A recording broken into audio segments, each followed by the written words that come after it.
മഞ്ഞിൽ വിരിഞ്ഞ പൂക്കലിലെ നരേന്ദ്രനായി ക്യാമറയ്ക്ക് മുന്നിൽ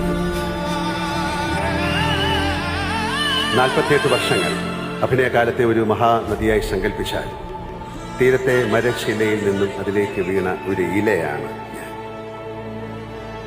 ഒഴുക്കിൽ മുങ്ങിപ്പോകുമ്പോഴെല്ലാം ആ ഇലയെ ഏതൊക്കെയോ കൈകൾ വന്ന് താങ്ങി. പ്രതിഭയുടെ കയ്യൊപ്പുള്ള കൈകളായിരുന്നു അവയെല്ലാം. വലിയ എഴുത്തുകാർ, സംവിധായകർ, നിർമ്മാതാക്കൾ, ഛായാഗ്രാഹകർ, എൻ്റെ മുഖത്ത് ചായം തേച്ചവർ, കഥാപാത്രങ്ങളിലേക്ക് വെളിച്ചമടിച്ചവർ. ശിക്ഷിതനായ ഞാൻ ചെയ്തതെല്ലാം മടുപ്പില്ലാതെ കണ്ടിരുന്ന എൻ്റെ പ്രിയപ്പെട്ട മലയാളികൾ.